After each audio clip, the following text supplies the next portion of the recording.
ओम शांति। भगवद गीता श्लोक क्लास में रविवार को हुए श्लोक टेस्ट के प्रश्नों का उत्तर समझते हैं। श्लोक परीक्षा पत्र नंबर 57, श्लोक टेस्ट नंबर 57। इसमें श्लोक थे अध्याय 6 का श्लोक नंबर 24 से 47 तक, अध्याय 6 श्लोक नंबर 24 से 47 तक के श्लोकों पर प्रश्न है। पहला प्रश्न है,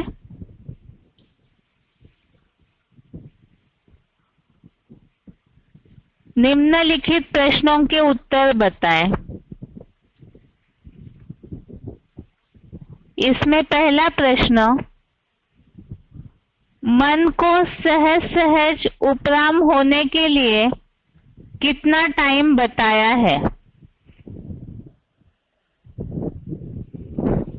श्लोक नंबर 25, श्लोक नंबर 25 में इसका उत्तर है, धीरे धीरे मन 100 वर्षीय पुरुषोत्तम संगम में नंबरवार पुरुषार्थ से धैर्य वाली बुद्धि द्वारा पूरा उपराम हो जाए। तो मन को पूरा उपराम होने के लिए 100 वर्षीय पुरुषोत्तम संगम युग का टाइम बताया है।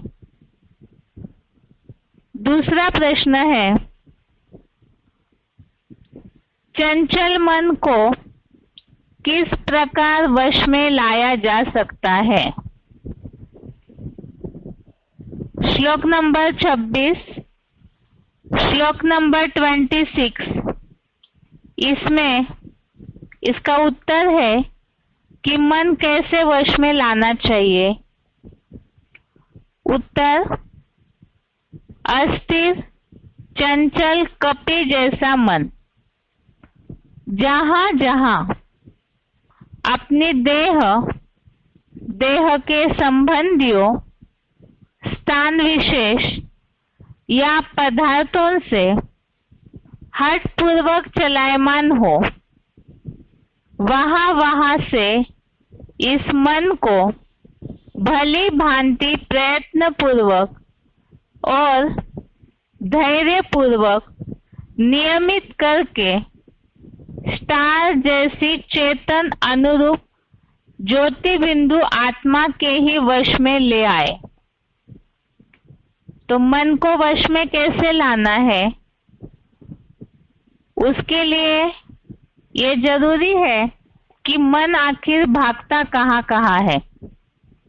तो उसके बारे में इस श्लोक में बताया कि चंचल मन देह के संबंधी स्थान विशेष या पदार्थों के प्रति ही हठपूर्वक चलायमान होता है, अर्थात संकल्प शक्ति इन बातों में ही उलझ जाती है, हट करती है, संकल्पों को रोक नहीं पाते हैं।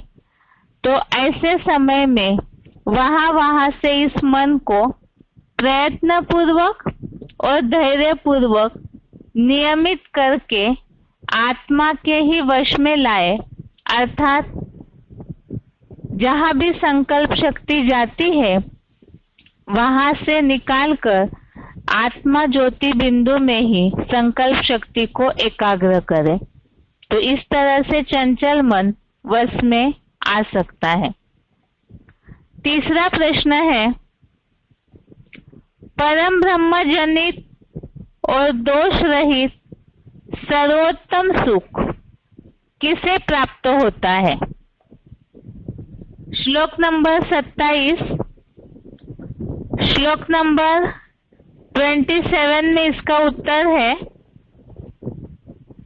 भली भांति शांत मन वाले, शांत रजोगुण और तामसी गुण वाले राजधारी इस योगी को परम ब्रह्म जनित, दोष रहित, सर्वोत्तम अतीन्द्रिय सुख होता है। तो जो शांत मन वाले हैं उनको ही सर्वोत्तम अतीन्द्रिय सुख की प्राप्ति होती है।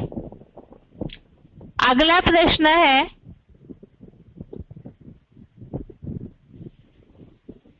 चौथा प्रश्न है,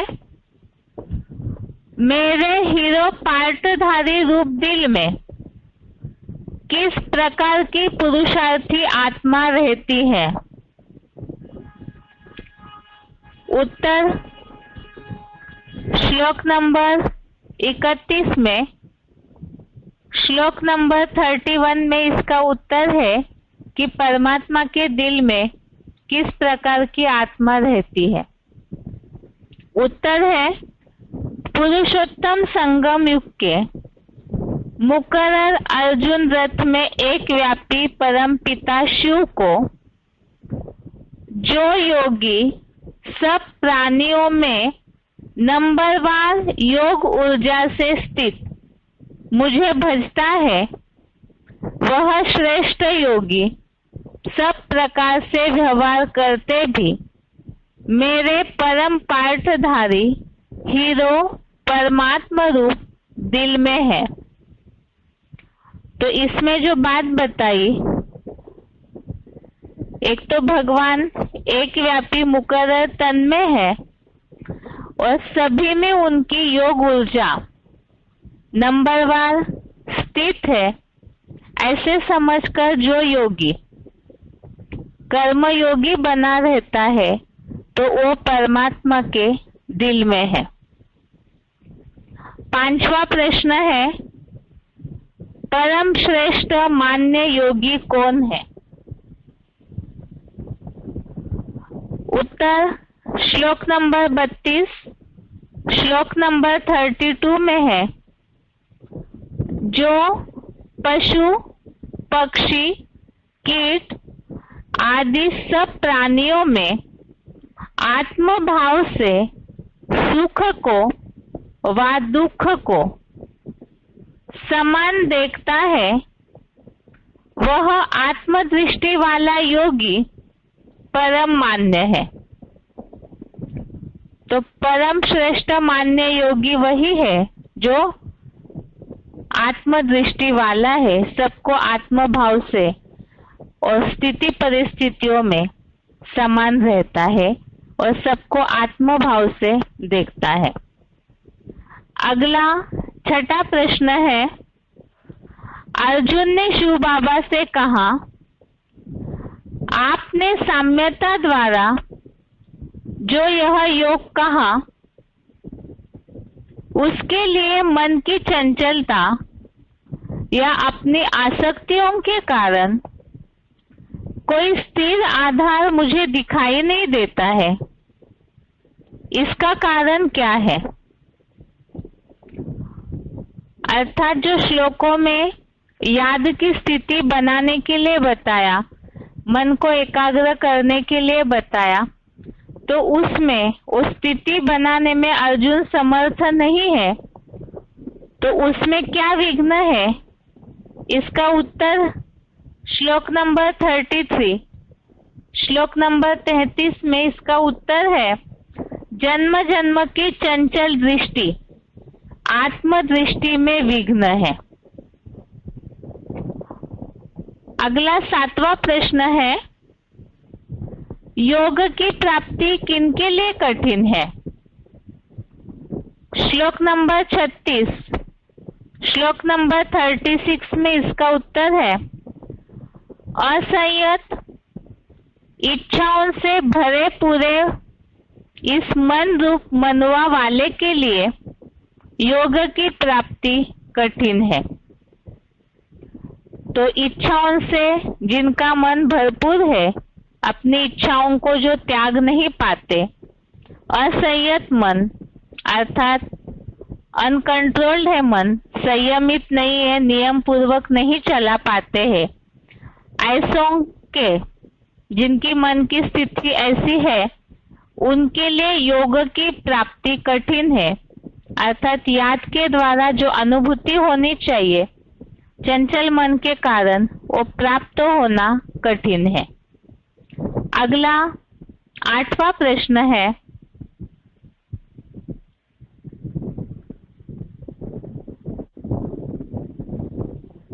पुरुषार्थ में तीव्रता लाने के लिए क्या करें?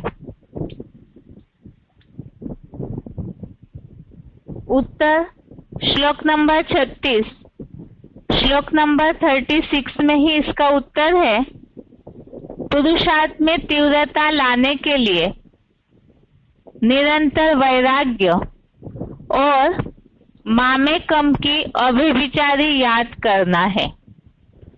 श्लोक नंबर 36 में जो कि इस बात का उल्लेख आया हुआ है कि जो चंचल मन है उसको कंट्रोल करने के लिए ही प्रयत्न पूर्वक और उपाय पूर्वक निरंतर वैराग्य और अव्यभिचारी याद। अगला 9वां प्रश्न है, करत करत अभ्यास के जड़मती होत सुजान। यह कहावत कौन से श्लोक पर लागू होती है? श्लोक में, यहाँ प्रश्न में जो कहावत है उसमें यही उल्लेख है कि बार बार अभ्यास करना है तो जड़मती अर्थात जिनकी बुद्धि जड़ है वो भी सुजान हो जाती है, समझदार हो जाती है। इसका उत्तर जिस श्लोक में अभ्यास की बात का उल्लेख आया है कि बार बार अभ्यास करना है ताकि मन एकाग्र हो, मन की चंचलता दूर हो, इसके लिए अभ्यास की आवश्यकता है। श्लोक नंबर 35, श्लोक नंबर 35, असंशयम महाबाहो मनो दुर्निग्रहम चलम अभ्यासेन तु कौन्तेय वैराग्येन च गृह्यते। अगला प्रश्न है 10वां, तुम मुझे जितना याद करते हो उतना मैं तुम्हारे साथ हूं। यह बात किस श्लोक से सिद्ध करेंगे? श्लोक नंबर 30, श्लोक नंबर 30 में इसका उल्लेख आया हुआ है याद के बारे में कि भगवान ऐसों से जो ज्यादा याद करते हैं ऐसों से भगवान दूर नहीं होते हैं। पहले तो श्लोक नंबर 30, श्लोक नंबर 30 है, यो मां पश्यति सर्वत्र सर्वं च मयि पश्यति तस्याहं न प्रणश्यामि सच में न प्रणश्यति। इसका भावार्थ है, जो प्रेमी जैसा सर्वत्र मुझे देखता है और बीज में वृक्ष जैसा मुझ शिव बाबा में सबको देखता है, अर्थात आत्मा सो परमात्मा के अज्ञान से दूर है, मैं उससे कभी दूर नहीं होता और वह खास पुरुषोत्तम संगम में मेरे से भी अदृश्य नहीं होता। तो यहाँ जो उल्लेख आया है कि प्रेमी की तरह जो योगी हर जगह शिव बाबा को ही देखता है, अर्थात याद से कभी भी याद खंडित नहीं होती है, भगवान उनसे कभी दूर नहीं होते हैं और वो भी भगवान से कभी दूर नहीं होता, जिसके लिए बात का उल्लेख आया, तुम मुझे जितना याद करते हो उतना मैं तुम्हारे साथ हूं। आगे का प्रश्न है 11 नंबर का,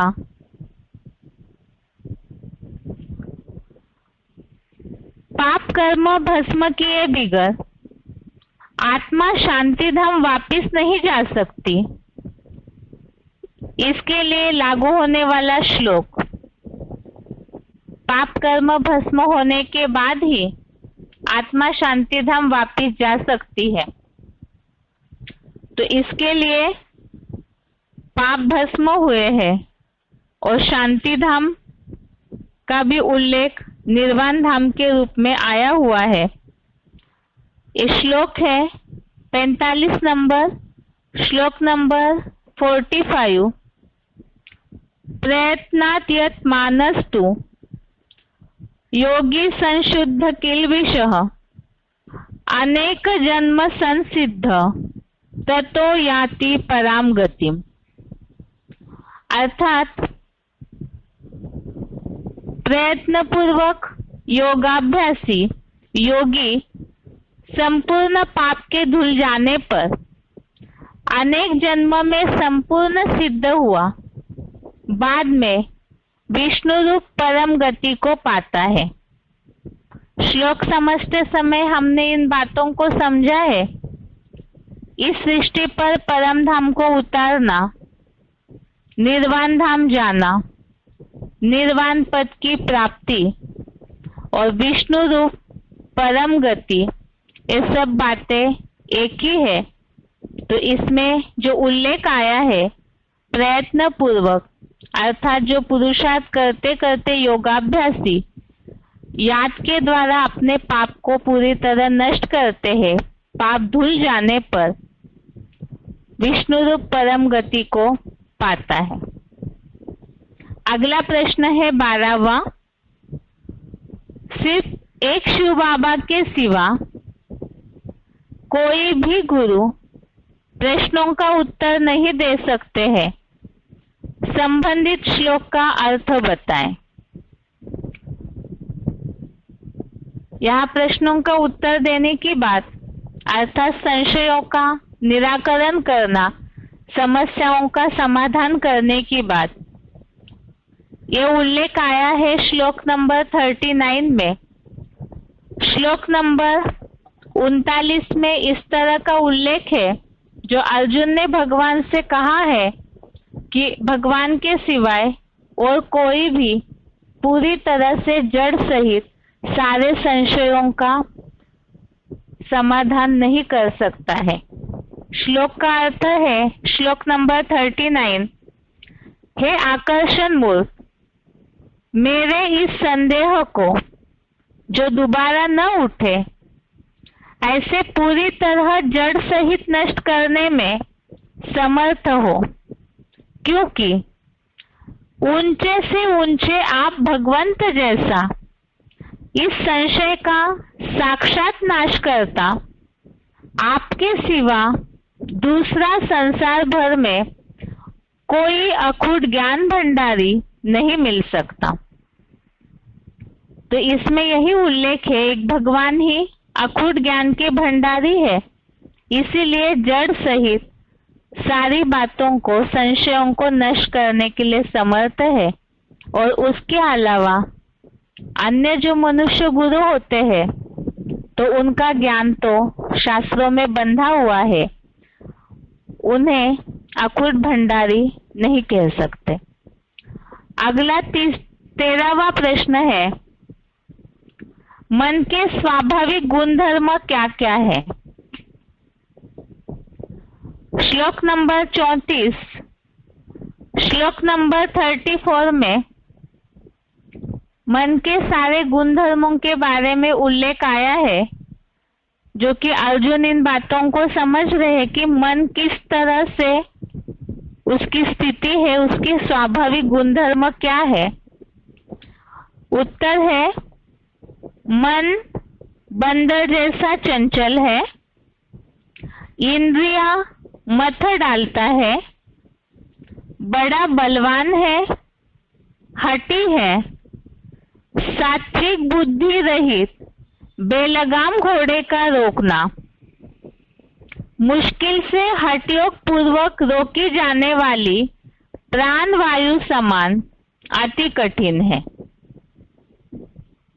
तो इसमें मन की चंचलता बंदर की तरह और इंद्रियों को भी पूरी तरह हलचल में ला देता है, बलवान है अर्थात शक्तिशाली है, हठी है अर्थात संकल्पों में एक बार जो बात निर्माण होती है और पूरी होने तक संकल्प रोकना मुश्किल हो जाता है, तो बेलगाम घोड़े की तरह और वायु के समान भी इसे रोकना अति कठिन है।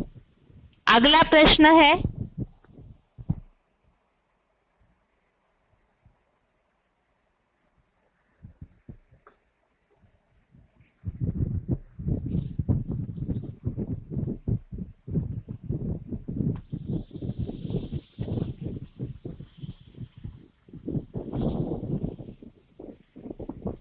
अगला प्रश्न है,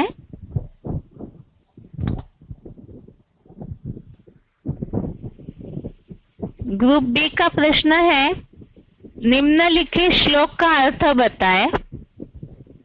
पहला है, अभ्यासेन तु कौन्तेय वैराग्येन च गृह्यते। श्लोक नंबर 35 से लिया हुआ श्लोक का आधा वाक्यांश है और इसका अर्थ है, श्लोक नंबर 35 का आधा श्लोक लिया हुआ है प्रश्न में। उत्तर है, हे अर्जुन, एटॉमिक महाविनाश के वैराग्य और योगाभ्यास से वश में आता है।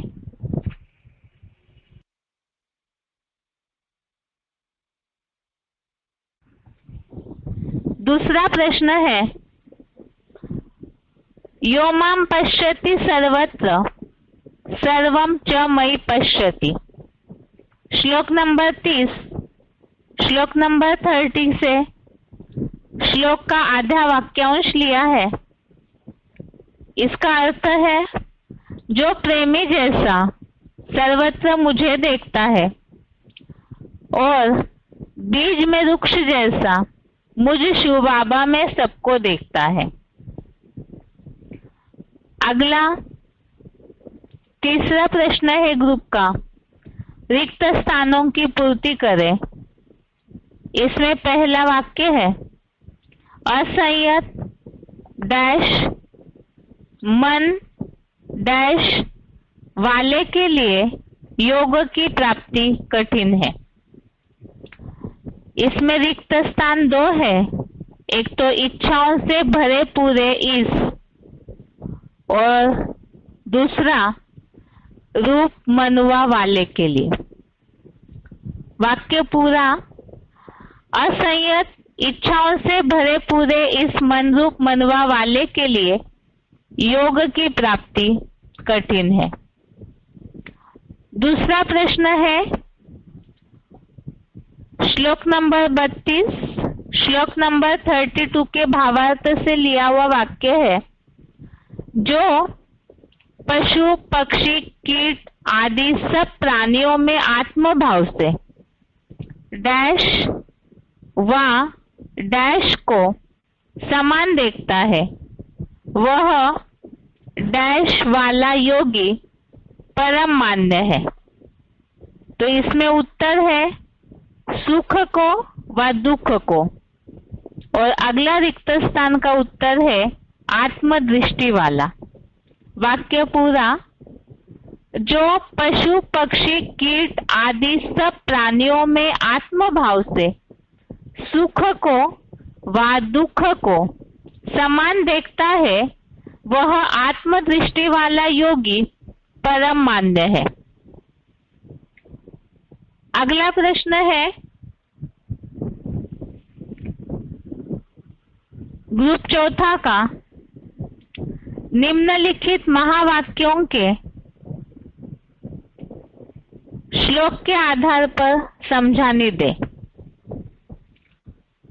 इसमें पहला है, मुरली तारीख है 12 मार्च 1969, मुरली डेट 12 मार्च 1969। मुरली का पॉइंट है, ब्राह्मण धर्म में तुम कितने जन्म लेते हो? कोई 2-3 जन्म भी लेते हैं ना। पॉइंट दोबारा, ब्राह्मण धर्म में तुम कितने जन्म लेते हो?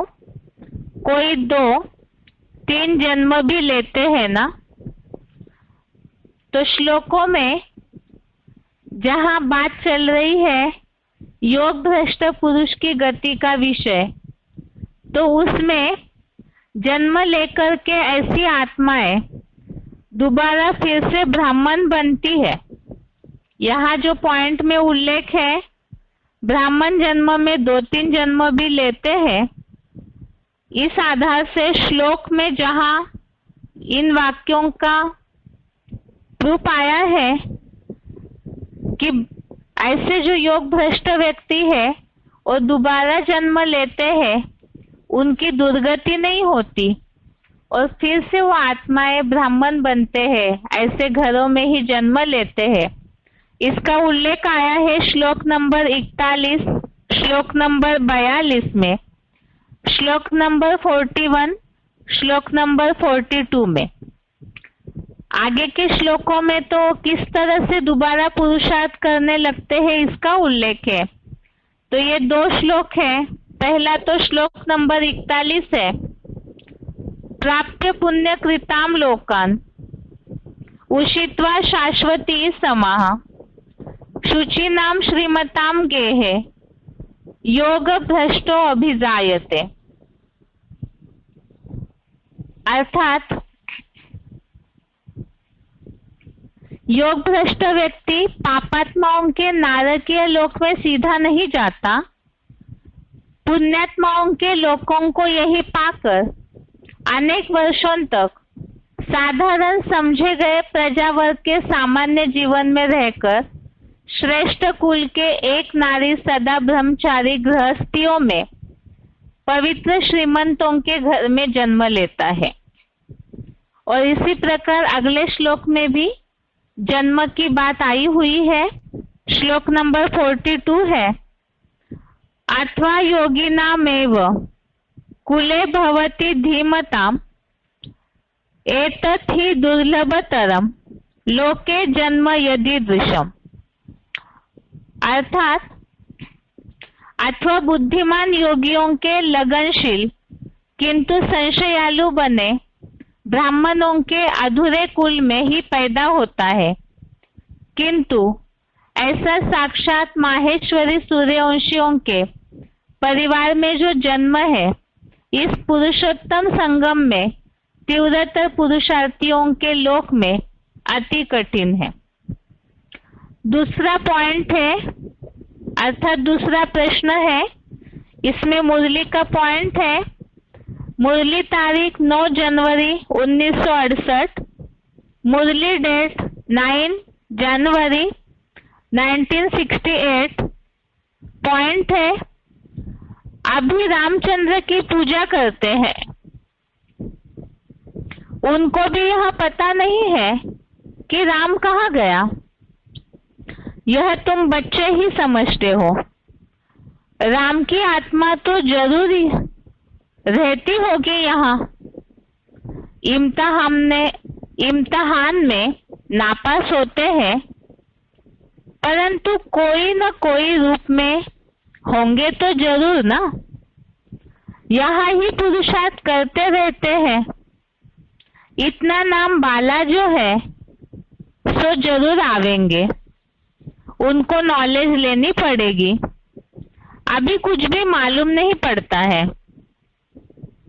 पॉइंट दोबारा, अभी रामचंद्र की पूजा करते हैं, उनको भी यह पता नहीं है कि राम कहाँ गया।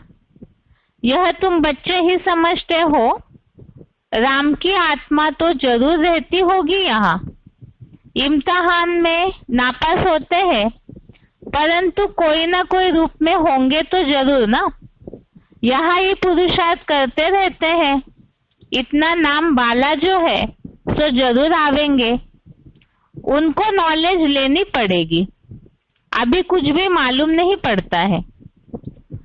तो इसमें जहाँ नॉलेज लेनी पड़ेगी, अर्थात जब दोबारा जन्म होता है राम वाली आत्मा का, यज्ञ के आदि में जो यज्ञ छोड़ देते हैं, चले जाते हैं, शरीर छूट जाता है, जिनका उल्लेख आया कि इम्तिहान में नापास होते हैं, तो फिर दोबारा जन्म लेकर के ऐसी आत्माएं आती है तो नॉलेज लेनी पड़ेगी। अर्थात दोबारा पुरुषार्थ के लिए वो आत्माएं फिर से पुरुषार्थ करने लगती है। इसका उल्लेख आया है श्लोक नंबर 43 में। श्लोक नंबर 43 में इस तरह उल्लेख है कि ऐसी जो आत्माएं पूर्व जन्म से प्राप्त वह बुद्धि संयोग पाता है और पुनः संपूर्ण सिद्धि पाने हेतु यत्न करता है। श्लोक नंबर 43 है, तत्रतम बुद्धि संयोगम लभते पौर्वदेहिकम यतते च ततो भूयः संसिद्धो कुरु नंदन। और भावार्थ है श्लोक का, वहां ब्राह्मण बने पूर्व जन्म से प्राप्त वह एडवांस रुद्र गणों का बुद्धि संयोग पाता है और फिर हे कुरुवंशियों के ठेठ घमंडी इस्लामी बौद्धि आदि विधर्मियों के भी प्रहलाद आनंददाता अर्जुन पुनः एडवांस ब्राह्मण परिवार में विष्णु लोकीय वैकुंठ की संपूर्ण सिद्धि पाने हेतु यत्न करता है। अर्थात ऐसी आत्माएं नॉलेज लेनी पड़े तो दोबारा पुरुषार्थ करते हैं सिद्धि पाने हेतु। अगला प्रश्न है तीसरा,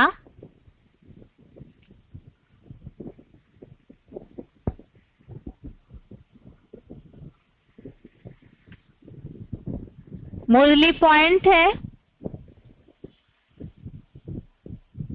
अव्यक्तवाणी की तारीख है 16 फरवरी 1996, अव्यक्तवाणी डेट 16 फरवरी 1996। पॉइंट है, कई बार बच्चे दिमाग यूज करते हैं लेकिन दिल और दिमाग दोनों मिलाकर नहीं करते। दिमाग मिला है उसको कार्य में लगाना अच्छा है, लेकिन सिर्फ दिमाग नहीं, जो दिल से करते हैं तो दिल से करने वाले के दिल में बाप की याद भी सदा भरी रहती है। पॉइंट दोबारा, कई बार बच्चे दिमाग यूज करते हैं लेकिन दिल और दिमाग दोनों मिलाकर नहीं करते। दिमाग मिला है उसको कार्य में लगाना अच्छा है, लेकिन सिर्फ दिमाग नहीं, जो दिल से करते हैं तो दिल से करने वाले के दिल में बाप की याद भी सदा भरी रहती है। तो जहां दिल और दिमाग इन दोनों का बैलेंस की बात आई है, श्लोक नंबर 47 में, श्लोक नंबर 47 में जिस तरह उल्लेख आया है, दिल प्लस दिमाग युक्त, अर्थात जो पॉइंट हमने समझा था कि ज्ञान अर्थात दिमाग, बुद्धि जरूरी है पूरी तरह पहचान के लिए, और पहचानने के बाद पूरा स्नेह भी होना चाहिए, दिल की भावना श्रद्धा भी होनी चाहिए। तो ऐसे दिल वाले ही सदा स्नेह भाव से याद कर सकते हैं। इसीलिए दिल और दिमाग का बैलेंस वाला ही योगी श्रेष्ठ है। ये उल्लेख आया है श्लोक नंबर 47 में, श्लोक नंबर 47 में। श्लोक है, योगी नाम अपि सर्वेषां मद्गते नान्तरात्मना श्रद्धावान भजते यो माम समय युक्त तमो मतः। अर्थात सब योगियों में भी जो दिल प्लस दिमाग युक्त श्रद्धा भावना वाला सहज राजयोगी मेरे मूर्तिमान अव्यक्त मूर्ति महादेव हीरो में लगाई मन बुद्धि द्वारा मुझको याद करता है, उसे मैं सबसे श्रेष्ठ दिमाग वाला समझूं और दिल सहित भावपूर्ण योगी मानता हूं। तो दोनों की आवश्यकता है, ऐसा उल्लेख इस श्लोक में है, जो कि पॉइंट में भी यही बात आई है। आगे चौथा प्रश्न है, मुरली तारीख है 5 मार्च 1968, मुरली तारीख 5 मार्च 1968। कोई भी बात में संशय आता है तो पूछना चाहिए, बाप सभी कुछ समझाते रहते हैं। पॉइंट दोबारा, कोई भी बात में संशय आता है तो पूछना चाहिए, बाप सभी कुछ समझाते रहते हैं। श्लोक नंबर 39। श्लोक नंबर 39 में उल्लेख आया हुआ है, जो अर्जुन ने इस बात को भगवान से बोला कि आप ही अखूट ज्ञान के भंडारी है, जो मेरे पूरी तरह से जड़ से इस संशयों को नष्ट कर सकते हो।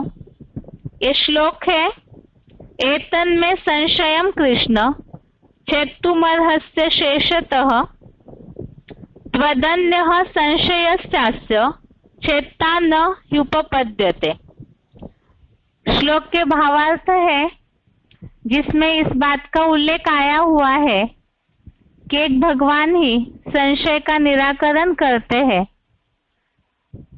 मेरे इस संदेह को जो दोबारा न उठे, ऐसे पूरी तरह जड़ सहित नष्ट करने में समर्थ हो, क्योंकि ऊंचे से ऊंचे आप भगवंत जैसा इस संशय का साक्षात नाश करता आपके सिवा दूसरा संसार भर में कोई अखूट ज्ञान भंडारी नहीं मिल सकता। तो एक भगवान ही है जो अखूट भंडारी होने के कारण सारी बातों का संशय दूर करते हैं। लेकिन वो तब होगा जब प्रश्न पूछेंगे तो संशय आता है तो पूछकर सारी बातों का समाधान कर लेना चाहिए। आगे है अगला प्रश्न,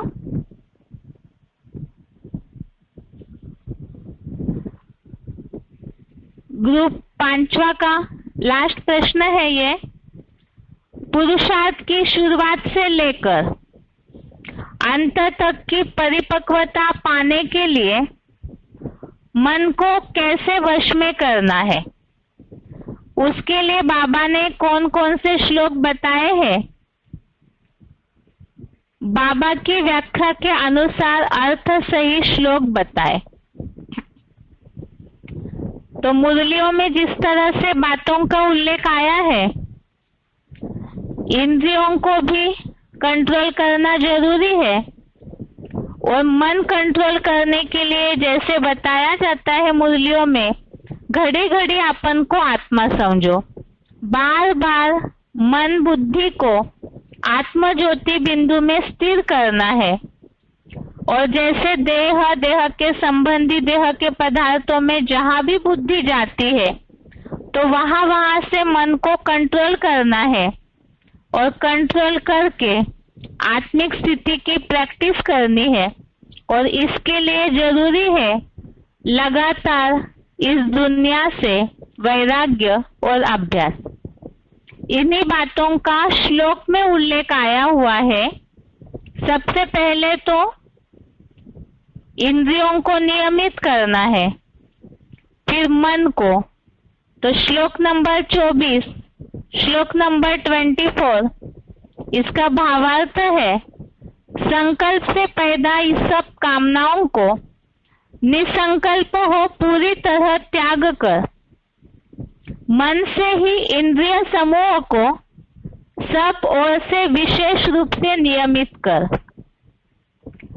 अर्थात पहले तो इच्छा मात्रम अविद्या, संकल्प से पैदा सब कामनाओं को निसंकल्प होकर त्यागना, अर्थात इच्छा मात्रम अविद्या।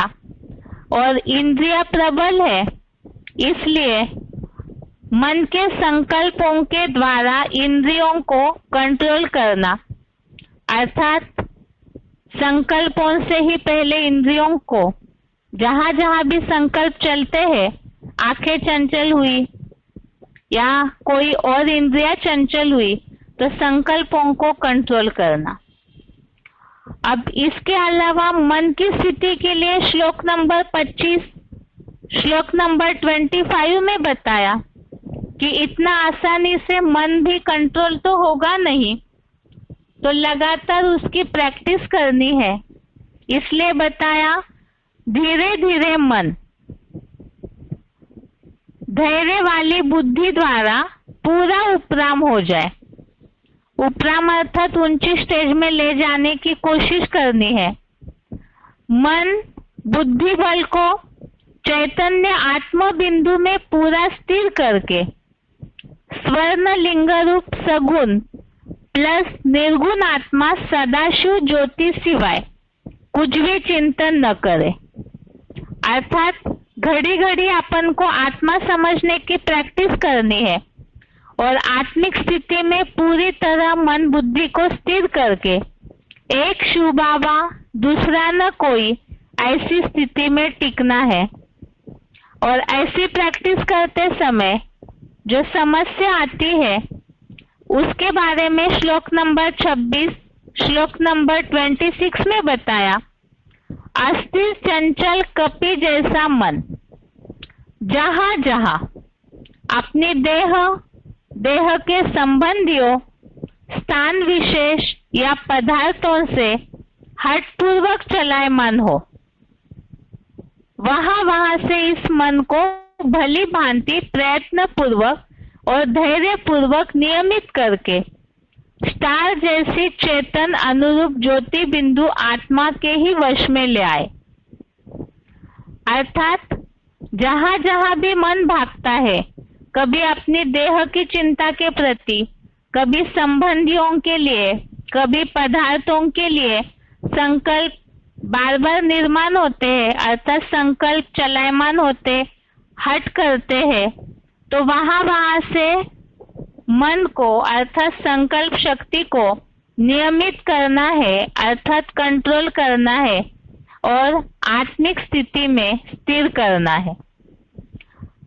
ऐसे करते समय बार बार मन चंचल होगा, जो श्लोक नंबर 35 श्लोक नंबर 35 में इसका उपाय बताया। निसंदेह हे महाबाहो, तीव्र धावी चंचल कपिध्वज मन दुराग्रही है, किंतु हे अर्जुन एटॉमिक महाविनाश के वैराग्य और योग अभ्यास से वश में आता है। तो बार बार प्रैक्टिस करनी है, अभ्यास करना है और ये करते समय इस दुनिया से वैराग्य लाना जरूरी है। दुनिया अर्थात देह के संबंधी, देह के पदार्थ, इन सब के प्रति निरंतर का वैराग्य और निरंतर का योगाभ्यास से मन वश में आता है। ये इस प्रश्न का उत्तर है। इसके साथ ही अध्याय 6 का ये प्रश्नों के उत्तर के साथ ही आज अध्याय 6 पूरा हो रहा है।